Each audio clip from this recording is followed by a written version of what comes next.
Hello, hi. My name is Sarah.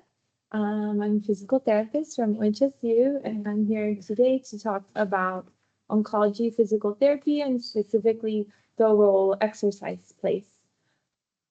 So this is a brief outline of what we will be discussing. We'll start with the evidence for the safety and benefits of physical activity for patients with cancer. We'll see what exercise modalities have been researched, talk about special considerations to take when treating patients with cancer, the goals of rehabilitation, some of the basic fundamentals of evaluation and exercise prescription, and then if we have time, some case examples and discussion at the end. So physical therapy is important in all phases of cancer treatment, and there's support for its benefits during treatment in advanced stage cancer and in survivorship. It is important to recognize that there are different considerations to take when treating these patients, and that exercise tolerance may fluctuate day to day, especially with this patient population, depending on symptoms, labs, things of that nature. During cancer treatment, exercise itself can help relieve a lot of the side effects related to treatment. It can help maintain lean muscle mass, reduce cancer-related cachexia, decrease declines in cardiorespiratory fitness, can help alleviate fatigue, weakness, and neuropathy symptoms, as well as decreasing symptoms of anxiety and depression. Not only does exercise mitigate the side effects of the treatment, it actually can help improve the efficacy of treatment itself. So chemotherapy uptake and completion rates can be improved for patients who are engaging in physical activity. It can augment the efficacy of surgery, radiation therapy, chemotherapy, and immunotherapy. Some of the mechanisms by which it does this, it can improve cardiorespiratory fitness and increase muscle mass to accelerate. So this is for patients who do pre-rehabilitation prior to cancer surgery. Having good conditioning can improve post-operative outcomes. It can help improve radiation efficacy by improving blood flow and oxygen delivery, and improving the immunological effects of radiation. And for chemotherapy, it can counteract the negative cytotoxic effects and also improve the efficiency of chemotherapy drug delivery to patients. For patients with advanced stage cancer, it is still safe and effective to do exercise. You can still see increases in strength and lean muscle mass, as well as decreases in anxiety, improved quality of life, and decreased symptoms overall. For these patients, reduced cardiorespiratory fitness is associated with decreased treatment tolerance and increased symptom burden. So exercise can help decrease those effects and help improve functional capacity in patients with advanced stage cancers. Can help decrease fatigue, improve function. For this population, especially, it is important to individualize the exercise program for the patient. For patients who are cancer survivors, there's strong evidence that exercise can decrease cancer-related fatigue, physical function, health-related quality of life, lymphedema, depressive symptoms, and anxiety. This is both during treatment as well as in the survivorship phase. There's less evidence, but still moderate evidence for improvements in bone health and sleep quality for patients in survivorship. And there is some evidence that exercise can lower risk of cancer recurrence and can improve mortality odds overall for patients who are cancer survivors. Some of the most studied regimens would be aerobic exercise, resistance exercise, a combination of aerobic and resistance exercises, as well as other exercise modalities, including yoga, tai chi, qigong, and Pilates. Some things to take into consideration when treating patients with cancer and patients who are cancer survivors are bone metastases, lab values, cardiopulmonary toxicity, bone density, chemotherapy-induced peripheral neuropathy, and cancer-related fatigue. And we'll go through each of these individually.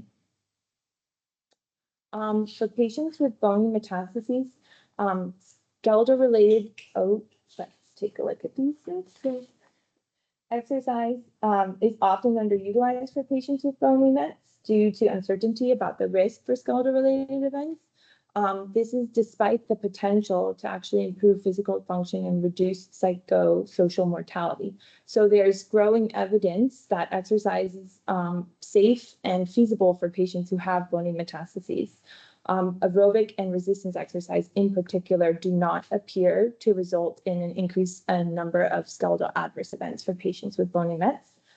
However, there are certain expert recommendations for exercise with patients with bony mets. So if you have a patient who has bone metastases, it's important to perform a risk assessment for the likelihood of a skeletal complication from any exercise you're going to perform. Consult closely with the medical team, use professional judgment to determine what testing is necessary. And then when you are prescribing exercise, you can use standard exercise recommendations, but with a greater emphasis on postural alignment, controlled movement, proper technique, and consideration for the bone lesion and presentation. So you want to avoid placing excess stresses around the exact region of the bone metastases. This includes avoiding 1 rep max testing that places stress across the affected joint, and in general, avoiding contraindicated movements, such as high impact loads, hyperflexion, or hyperextension of the trunk, as well as loaded flexion or extension and dynamic twisting movements. And then when you are treating patients who are cancer survivors, it's important to be aware of common signs of bone metastases, because sometimes patients will present with pain in these regions that's not purely musculoskeletal. It's actually a sign of bone metastases. So regions to be aware of higher suspicion would be the spine, the ribs, the humerus, the pelvis, and the femur. Another important consideration in treating patients who are being treated for cancer is to check the lab values. Anemia is a frequent complication for patients with cancer and undergoing cancer treatment. Both the disease itself and the treatments can result in lower hemoglobin hematocrit values. This can reduce exercise tolerance and endurance, can cause fatigue, dizziness, and hemodynamic instability. So there are general considerations. The most important would be to avoid prescribing heavy resistance exercise, moderate to high intensity, if the hemoglobin is below 8. Anywhere from 8 to 12, you'll still probably want to vary your exercise prescription, range of motion, lighter resistance, paying attention to a patient's vitals so that they're not getting tachycardic, make sure they're not getting dizzy, short of breath. Thrombocytopenia, low platelet count, can occur especially with myelosuppression therapies. If the patient has platelet counts below 10,000, that's a significant risk for spontaneous hemorrhage. You would, in general, not be doing a lot of exercise with these patients. The platelet counts are less than 20,000. There is still an increased risk, and patients should have special considerations for exercise. So usually the exercise is restricted to activities of daily living and walking. 20,000 to 30,000, you can do light exercise with close symptom monitoring, including checking that blood pressure is below 70/100, screening for symptoms of bleeding. And over 30,000, patients can engage in moderate exercise and light resistance with intolerance. So just general exercise guidelines there. Neutropenia increases a patient's infection risk, especially GI tract, skin, lungs, and sinuses. Patients with mild neutropenia, 1 to 1.5 thousand per cubic millimeter, you generally will be able to treat okay, but with special precautions such as like gloves, masking, extra cleaning. Moderate neutropenia, you probably need to check with the physician directly. At least in our clinics, different physicians have different neutropenic precautions, but a lot don't want patients in our outpatient practice if their neutrophils are below 1,000. And patients with severe neutropenia, you would probably not be seeing in an outpatient clinic. Their visits would probably be restricted to oncology visits. Any questions so far? I'm talking a lot. Yeah, think about what the main reasons why the control platelet count less than 20,000 and less thick every day of walking and ADLs. Oh, there's The second. Yeah, there's still an increased risk for hemorrhage if or spontaneous bleeding in patients with platelets below 20,000. So at least in our practices, we screen limiting the exercise. You could probably do range of motion maybe some postural setting, but not a lot of like resistance or higher intensity aerobic exercise. Do we consider age of the patient Mm. combined with the platelet? If old age, but Yeah. 30,000, do we do exercise? Old age like a 75? Yeah. Yeah. I mean, that's an excellent question. That would probably be for your clinical judgment with the patient, like definitely screening fall risk. If you think they're higher risk of falls and they still have lower than normal platelets, you'd want to exercise greater precaution. If they have poor positional awareness, things, it'd be probably more general safety. But if they're over 30,000, But if we have to do the chest physical therapy, but vibration, something like that, yeah, what's the number of platelet that we consider? Yeah, that's a good question. You probably want the platelets within a normal range, like 40, 50,000, I'd say. Yeah. Because normally I told the PT that the platelet should be more than 50,000. Yeah, I think 50,000 would be a good cutoff for any sort of like percussive therapies. Yeah. Yeah, this would be general like resistance aerobic exercise. Yeah. Is that an answer? Yeah. Okay. Any other questions? Um, Yeah, patient like have the with bone metastasis. Hmm. We can use the point transfer to sofa independent of maybe just stay in bed. It's better. Thank you. So I only heard the first picture. So if a patient has bone metastases, Yeah, yeah. like a safe to use a point to transfer to sofa. Oh, yeah. Transferring point. Yeah, so it would depend on the location of the metastases. And then also that's kind of a risk benefit analysis. Like if you have to get the patient out of bed and there's no other safe way to transfer, you know, you have to do what you need to do to transfer a patient, but paying extra attention to your positioning, like try as much as you can to mitigate any hyperflexion of the patient in the floor. If it's like lumbar or sacral metastases, yeah.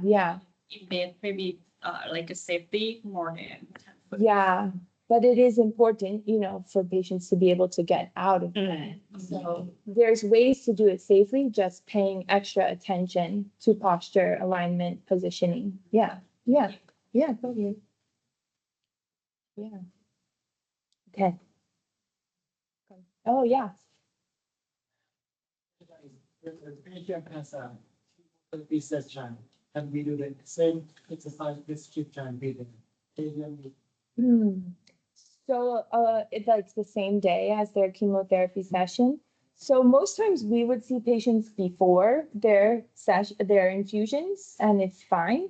The main thing would be symptomatic tolerance for exercise. A lot of patients wouldn't really tolerate an outpatient physical therapy session immediately following a chemotherapy infusion.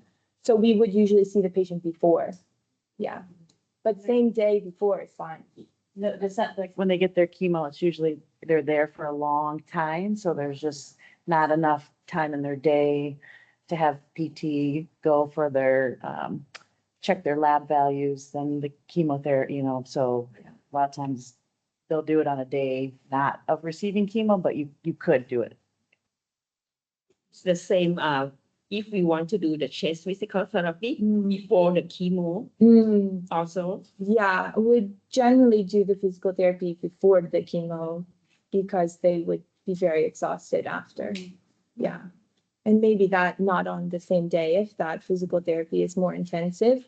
You probably want to give them more time to recover, and the chemotherapy session itself is pretty exhausting. So But if the patient like no dyspnea, we can do the physical therapy, right? During the chemo. During. like while they are ongoing. Yeah, as long as you're monitoring symptoms and you know their platelets are okay. Yeah. We don't do a lot of chest physical therapy, so this was not something we take into consideration very much in our practice. What do you use for percussion? Do you do like this thing? Or do you have a machine, you have a unit? Use the vibrator. Right. Vibrator. Yeah. Normally vibration. Oh, yeah. Times have changed. Yeah.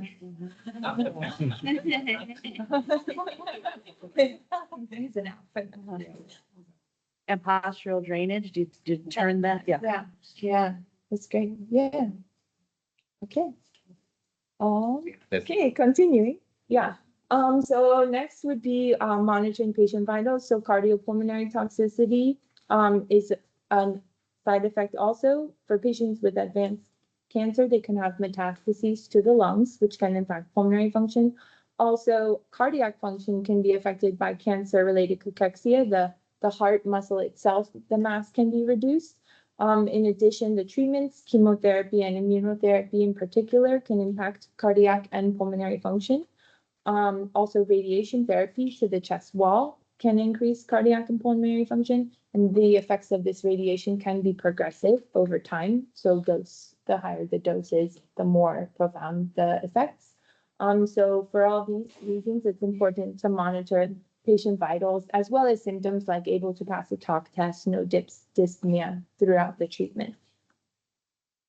Chemotherapy-induced peripheral neuropathy is the predominantly sensory neuropathy, most often symptoms of numbness, tingling, burning, shooting pain, decreased sensation, or altered sensation, muscle cramps, decreased strength, decreased proprioception, and decreased deep tendon reflexes. Most commonly in a stocking and glove distribution. The incidence is estimated in up to 68% of patients receiving chemotherapy. Maximum incidence within the first month after treatment, and it reduces over time when treatment has ended, but sometimes only is partially reversible. So some patients may have lingering symptoms of peripheral neuropathy well after treatment has ended. It's associated with increased physical disability, increased falls, and as well as decreased quality of life. There are studies for both prevention and treatment that support the use of exercise training, as well as balance and sensory motor training for helping reduce the effects of chemotherapy-induced peripheral neuropathy.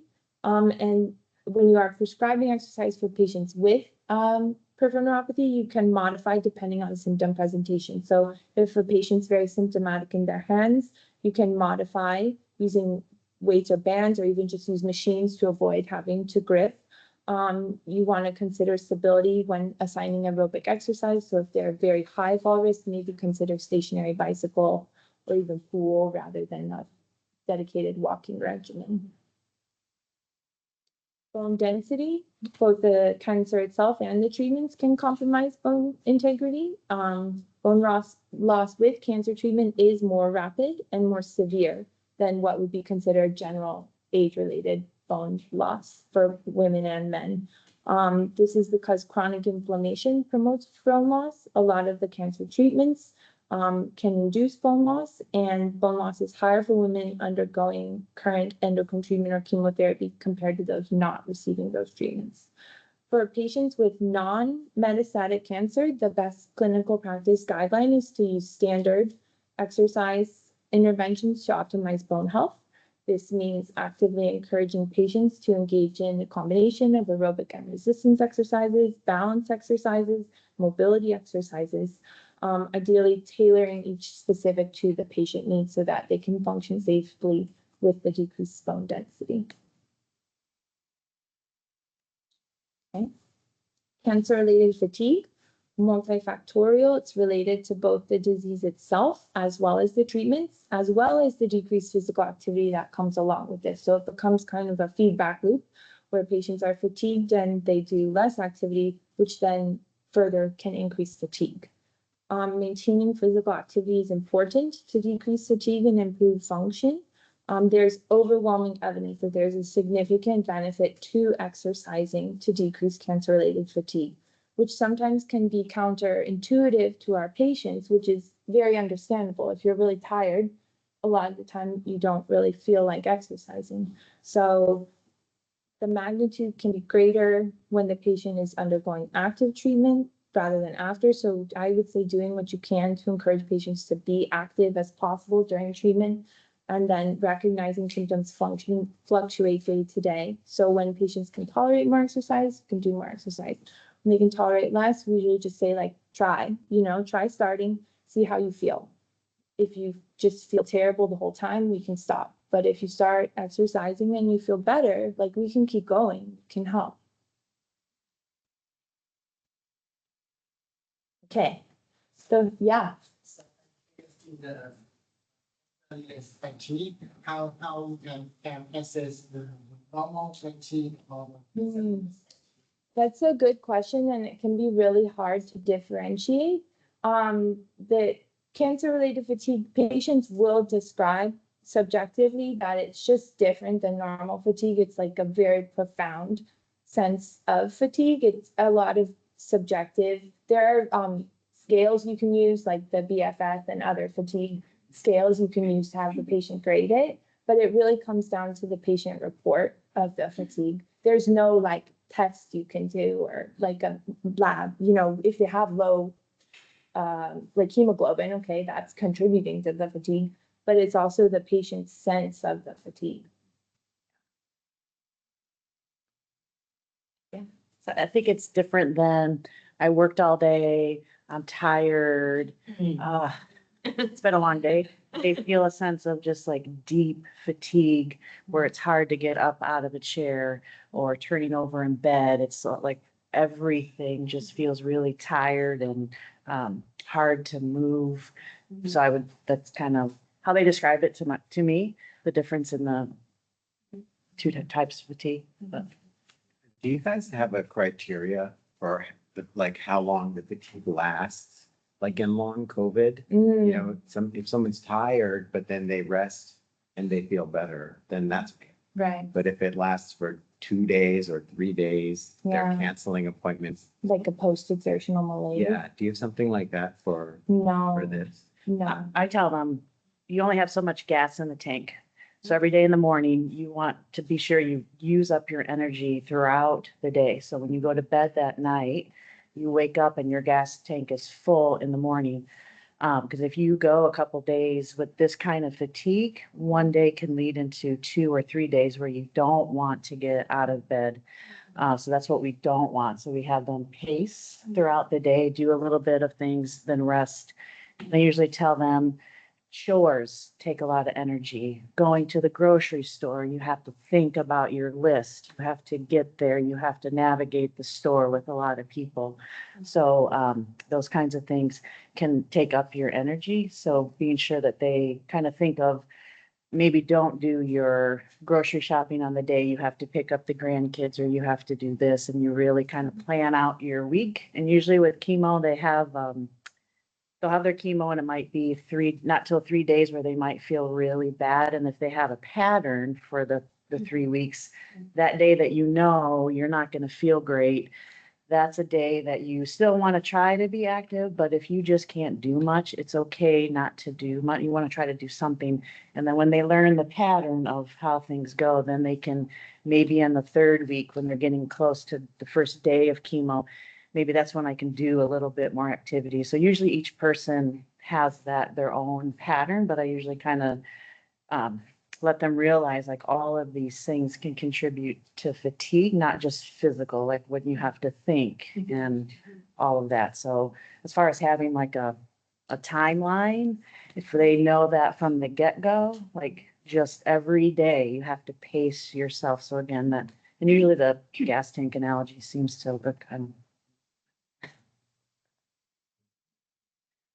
One question. Yeah, let's say the patient have like very limited energy and we have to encourage them to like maybe exercise or doing the ambulation. Would you consider which one first?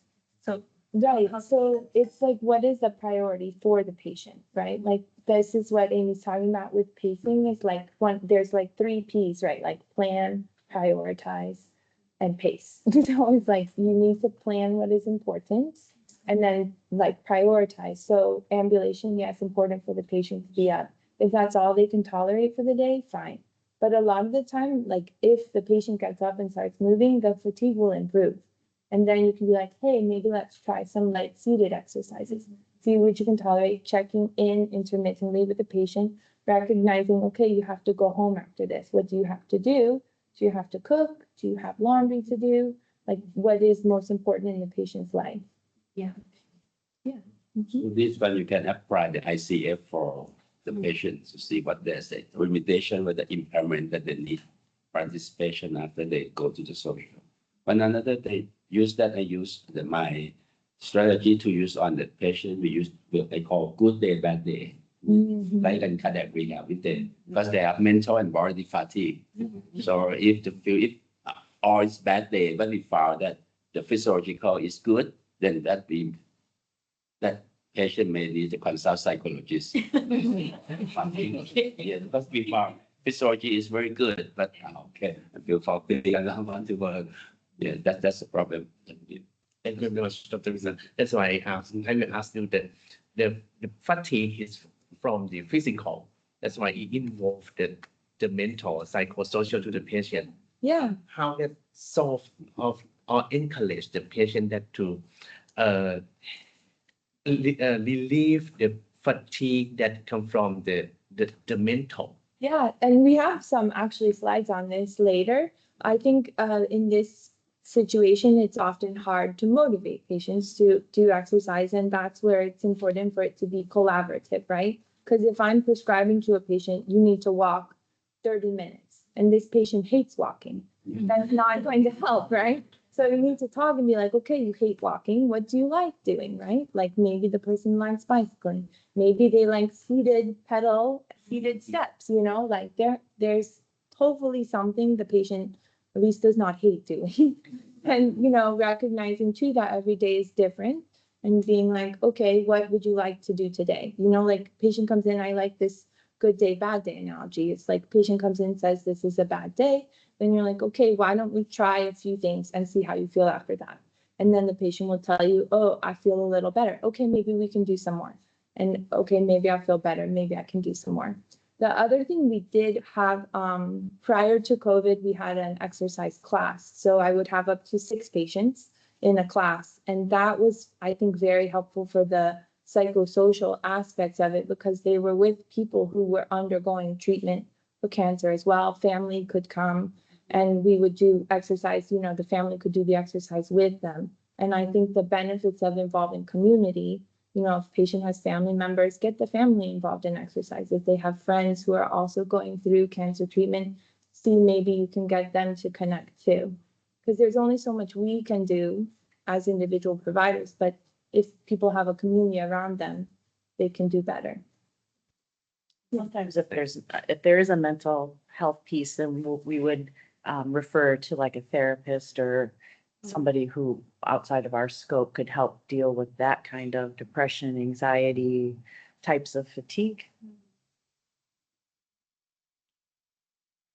At the time that physiotherapy, occupational therapy, and psychologists they together. Yeah. At the same time.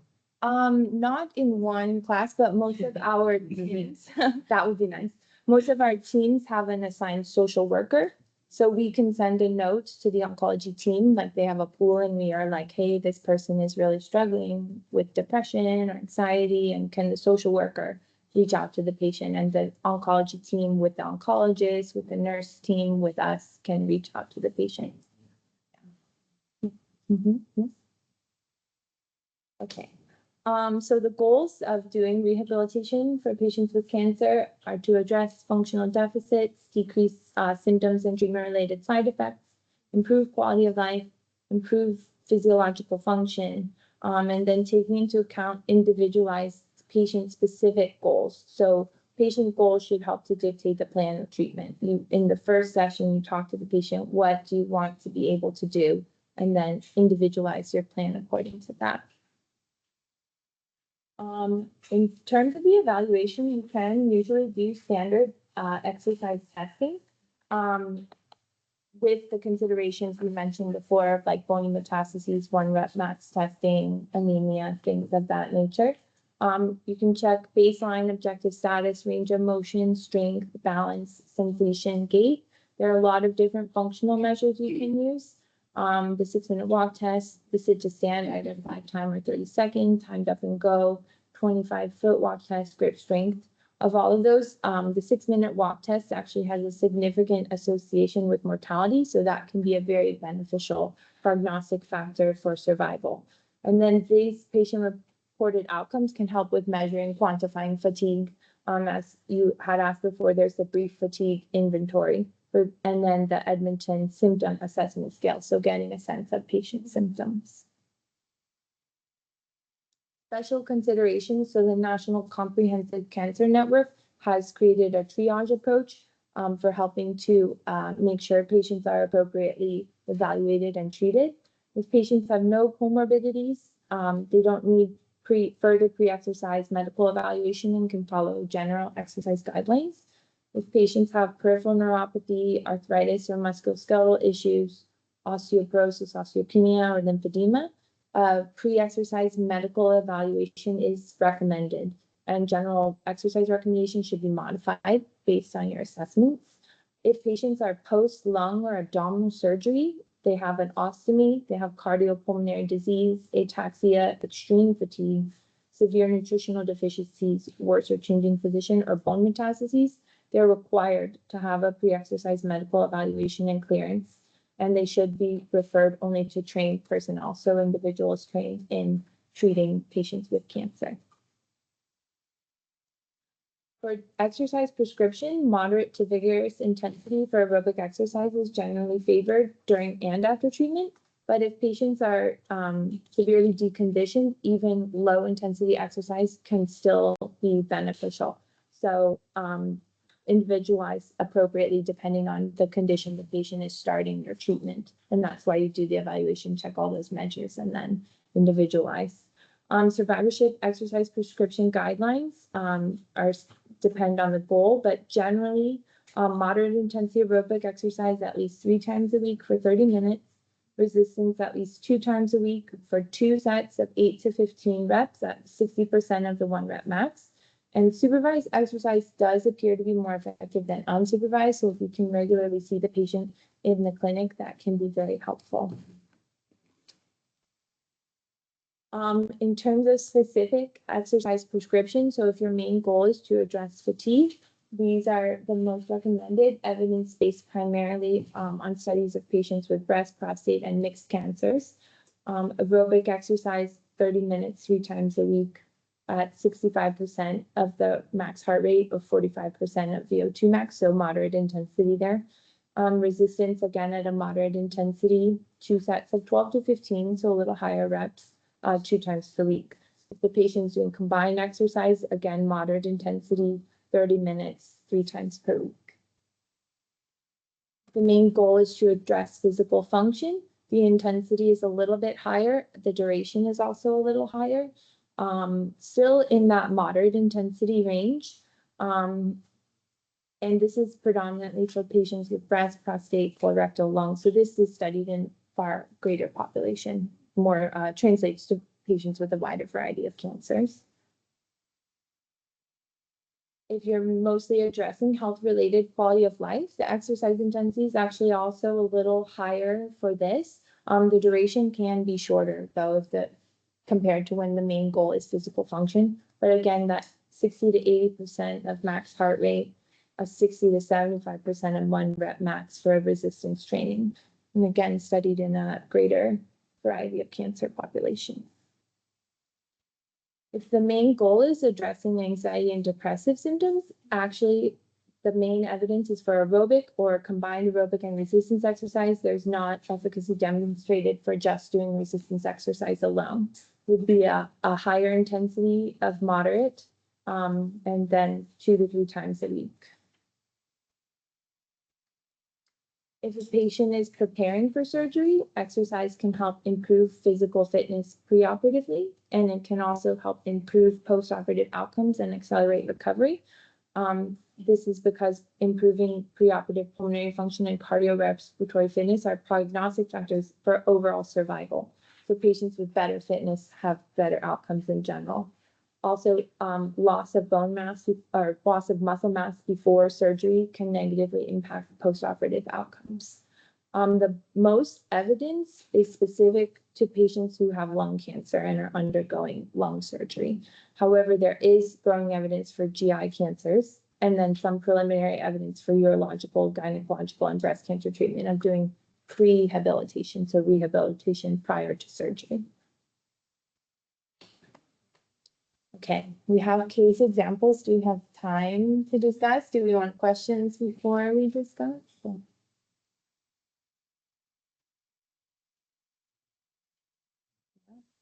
I have one. So for the experience by pre-hand mediation, how many sessions can you do? Oh, yeah, that's a great question. So we would ideally start with the patient like at least 6 weeks prior to surgery because it takes 6 to 8 weeks to actually see changes in muscle mass. A lot of the time we're not being referred that much before the surgery, so we do the best we can. But I mean, ideally, if you could see a patient, 2 times a week for 6 weeks, that'd be perfect.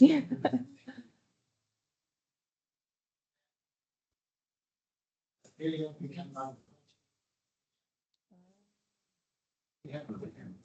Oh, so then ideally, maybe you'd see the patient the 6 weeks before surgery and then give them a program to do at home to help prepare for surgery. And then make sure to see them after the surgery to see how they're doing. I'm just asking the team or the team, do you frequently do the prehab for the cancer patient? I think it's very difficult.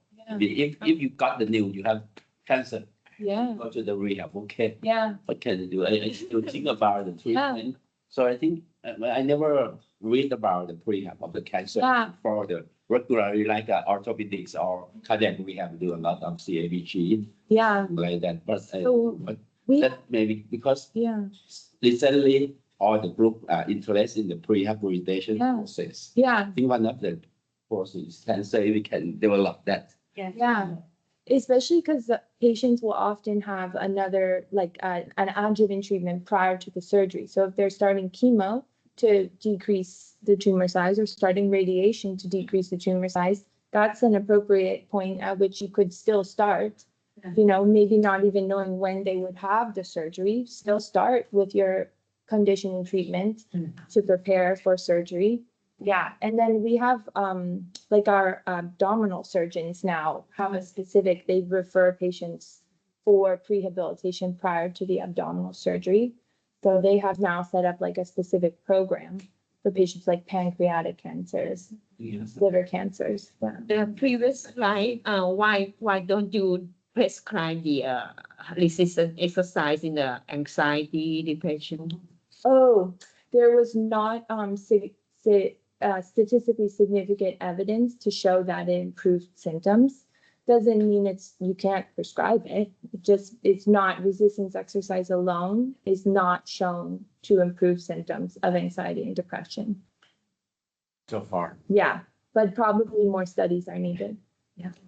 Yeah. In regards to the prehab, I think our goal is to get people as strong as they can before they go into whatever treatment is going to be. Sometimes you have athletes come in who already know how, or have already been working out and they already know, have that knowledge, but sometimes you have people who've come in who've never like done walking or strength training. And so we want to get them to do these things ahead of time. So then when they have chemo and radiation, they're as fit and as strong as they can be. But then it's also a lot of education. Like I want to educate them on, this is what chemotherapy can do. These are the side effects. You're going to have fatigue, the neuropathy. And so it's basically prehab also is just educating on the side effects of the radiation.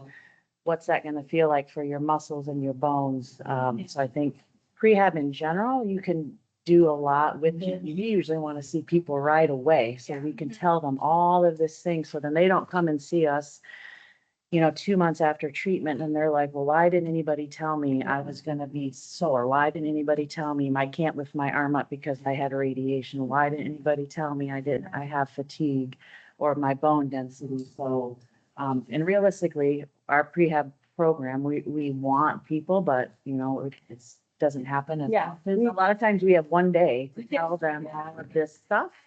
It's just need to know, like, normally when you, your patients know like how to do the, to plan to do any procedure, you can get into the prehab by like consulting, or the patients come straight to you, or consult with the oncologist, or any way that the patient come to you. It's usually the doctor refers. And so yes. Yeah. And certain oncologists are really good about getting those referrals in right away.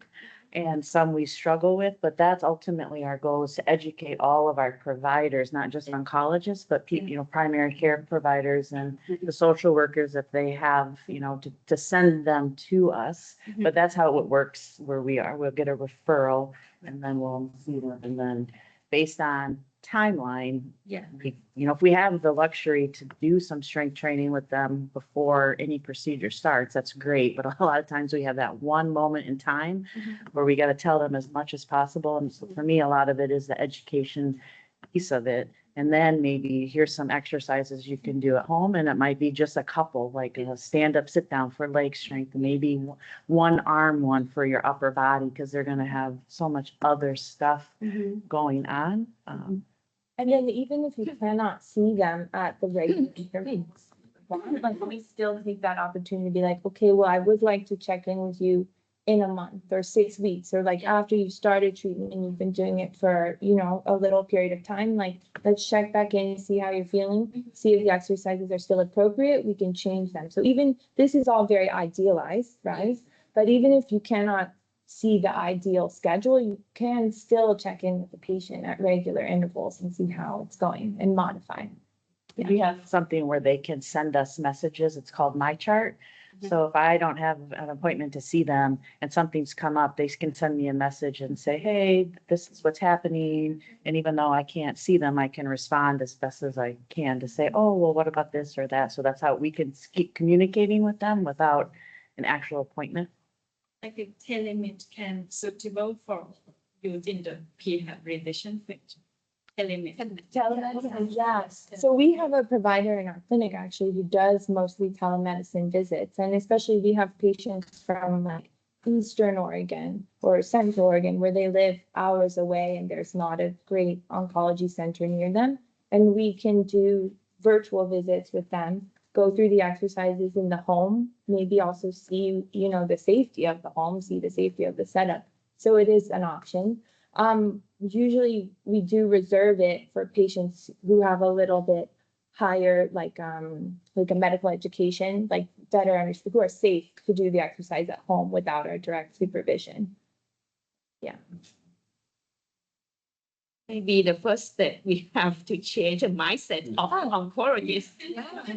No, this To send the cancer patient to rehab. Yeah, I think that is an important, I mean, there's a lot of citations at the end of this slide, so you can send it to them and be like, there's evidence, it improves. But in BHQ, non-small cell lung cancer pathway, like I said, the rehabilitation, but some case in depression, like have the MVC less than 40% or 6-minute walk distance less than 300. Maybe the doctor recommend to rehabilitation for 2 weeks. Okay, that's a good start. Yeah. And there is overwhelming evidence for lung cancers for rehabilitation. But now like not regular, but okay, we will say. Yeah. Little by little, improving. Yeah. Sometimes we're the main person they see.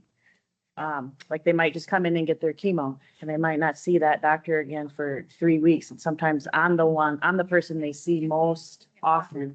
So I'm usually checking in. How are your lab values? How's your fatigue?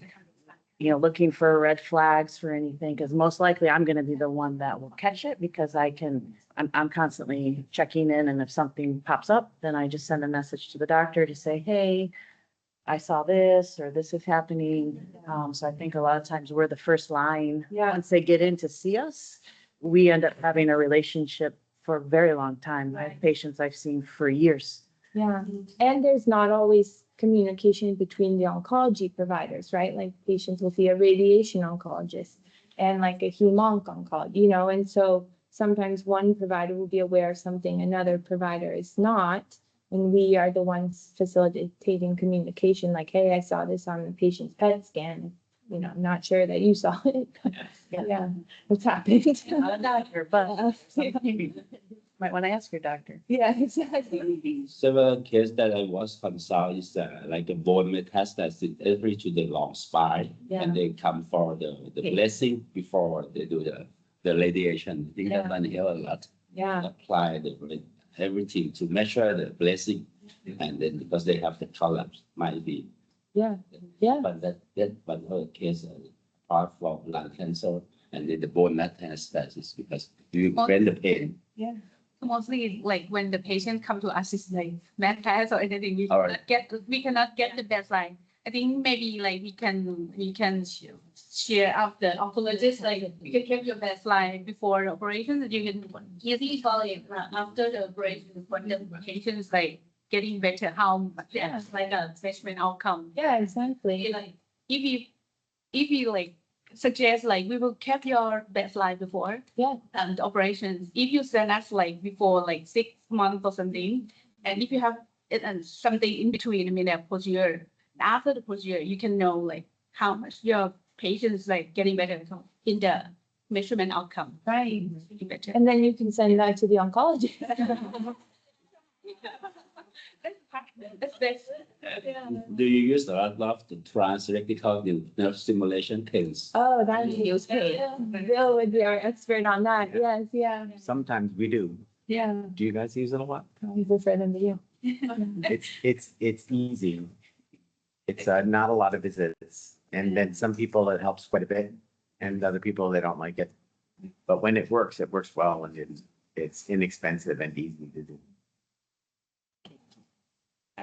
I brought one. I have one here.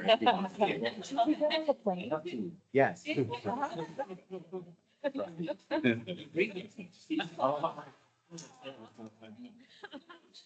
Oh, yeah, good. I figured you guys had. Need the support by the insurance company. Not They should anymore. have the I medication. used to be, but not anymore. Or not anymore. Yeah, With medication, you I mean, mean? if they have the strong opioid or the painkiller, and we want to use this one instead of the medication, Yeah, support by the insurance over that. I don't think so. It depends on the insurance. And I mean, I don't know if it's strong enough to take the place of strong painkillers in cancer. But it could help.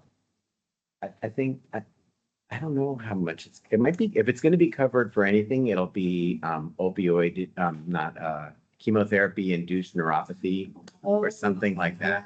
it might be covered.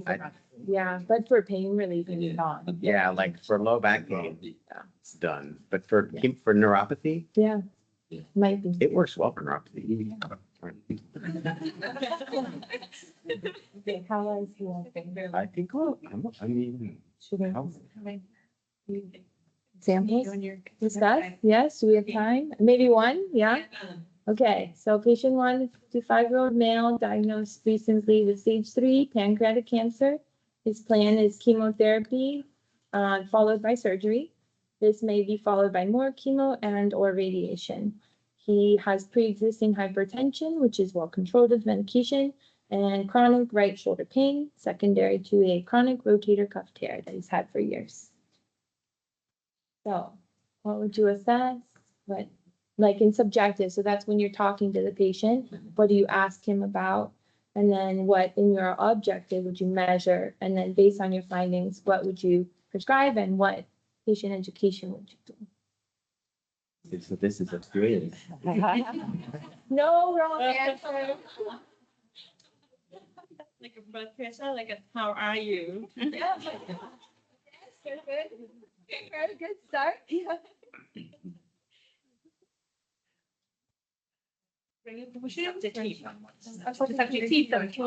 Yeah, yeah. Any pain? Yeah, very excellent question. Any dyspnea? Yeah, okay, Any like limit of the function. yeah, You sleep well? yes, exactly, yeah. Yes, exactly. Yeah, what do you normally do? What do you like to do? What's been harder to do? Maybe get a sense of their home environment, what sort of supports they have, if they have any responsibilities. I might asking how you feel about your cancer. Yeah, Yeah. no, What you think about your cancer? yeah, Is feel treatable or untreatable? right. We just, Well, and especially Yeah, that- for us, we have 45-minute appointments, so we might be the first person the patient has the time to talk to about that. So, yeah, good. Sometimes they break down. They get in your room and they're tearful and you just are spending 20 minutes kind of trying to get through that. And a lot of times my appointments are just conversations. I'm not on my computer. I'm not logging my stuff. I'm just kind of feeling the room of what's going on right in that moment. And sometimes the objective measures, all of them might not happen because there's other stuff going on. So as long as I can give one nugget of education, of information, of something when they leave, I feel like it's positive, experience. So assuming you have time, what would you measure? Usually. Yeah. Yes, good. If you could still do a 6-minute walk test, his cardiorespiratory fitnesses. Yeah. And then, say he has limited right shoulder range of motion, his 6-minute walk is 60% of an age match form, and his blood pressure is fine. He's not short of breath. What would you prescribe to him on the first day, and what would you educate him about?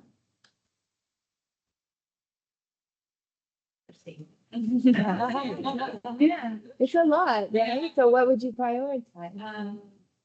If like this, maybe we'll like prioritize about the physical functions. Mhm. Yeah, So walking. yeah, yeah. If they love to walk. Cycling, walking. Yeah. Oh, yes, exactly. Yeah, and maybe some, as Amy mentioned, upper body exercises will assist with his mobility later if he has some impairments after all the treatment. Yeah, okay.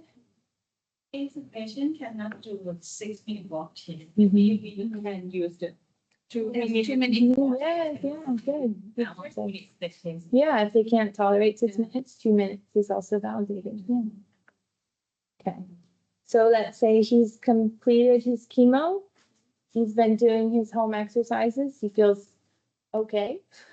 How do you change his plan prior to surgery? What do you talk to him about going into surgery? It's an abdominal surgery. So we like plan change about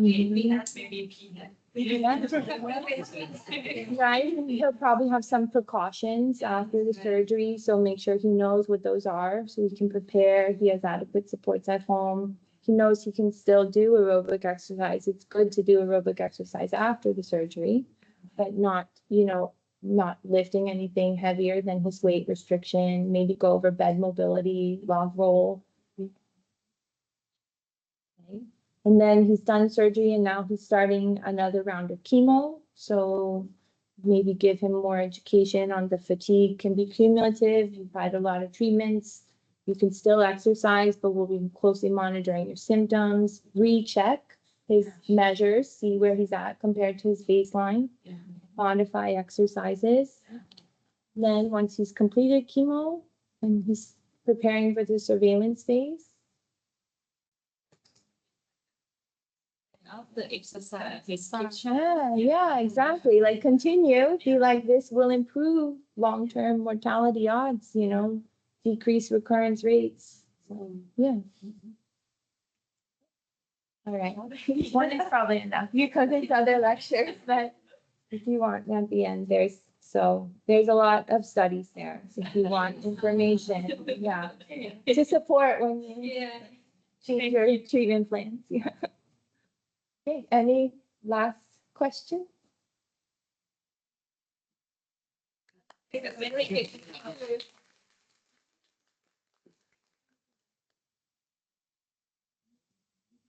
The next session by Sarah. And no, well, he switched. You just want to take a break first or want to continue? Yes, because after 10:30 is better. So continue. Yeah.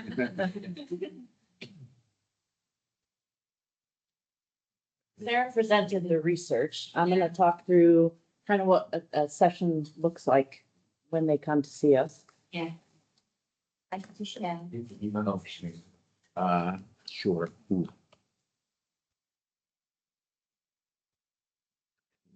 So what do you remember from when you guys were here in Portland. Yeah.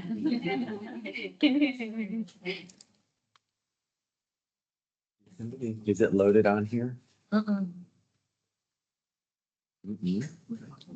Maybe this.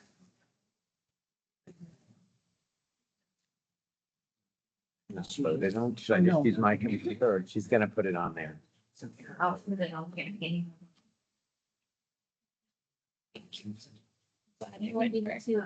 Now I can just enjoy. Does this Oh, go you in? put it over there?